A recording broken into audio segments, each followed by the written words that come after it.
Oi, meus amores, tá tudo bem com vocês? Espero que sim. Hoje eu tô aqui, ó, fazendo um tour aqui pelo quintal, né? Ó, tô arrumando ali o cantinho, né? O cantinho do café, gente. Né? Tô mostrando aqui pra vocês. O sol tá quente. Ó o poço lá, gente, como é que tá bonito, né? Ó.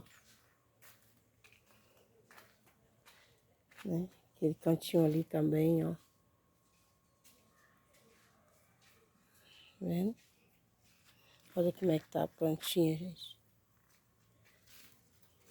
A gente tá fazendo aqui esse trabalho. Depois eu vou estar aí mostrando. Aqui, meus amores, ó. Arrumando aqui, né? Olha aí. Cantinho do café, gente, aqui, viu? Ó. Olha que lindo quando o sol tá quente, gente. Olha que parede fica linda. Ó, meus amores.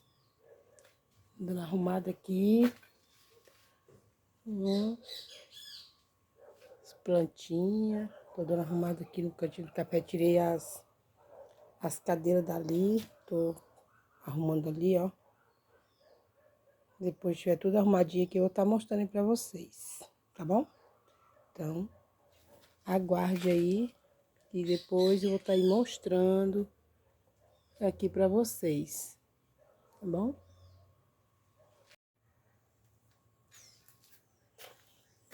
A gente vai terminar aqui, né?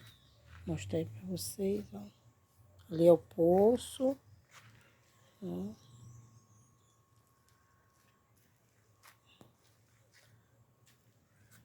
E eu coloquei as cadeiras aqui. Ó.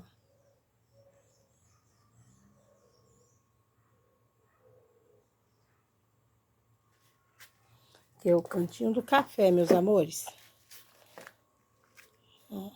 Pra você que tá chegando agora, viu? Aqui é o cantinho do café, viu? Ó, coloquei as cadeiras aqui, o poço tá ali, né? E aqui, ó, é o cantinho do café, ó. Eu arrumei, dei aqui, né? Uma boa arrumada.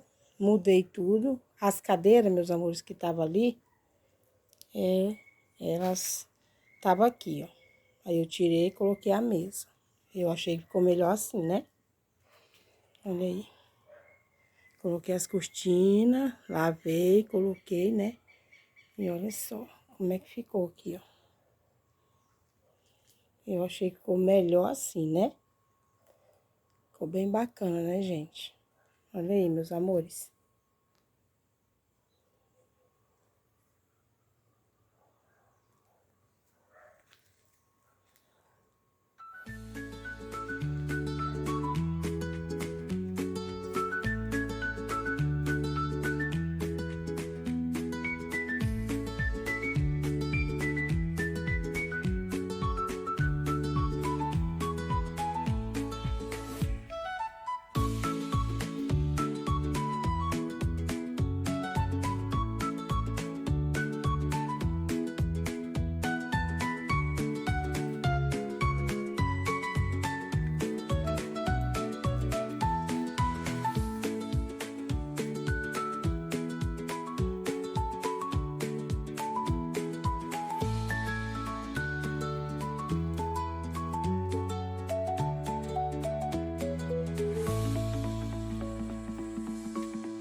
É isso, meus amores. Fiz aí, vocês pediram o tour, fiz, né? E tô aí mostrando para vocês aí tudo que a gente fez aqui, tá bom? E mostrando aqui um pouquinho do meu cantinho do café aqui, né? Fazendo o tour aqui para vocês, tá bom? Beijo, beijo e tchau, tchau!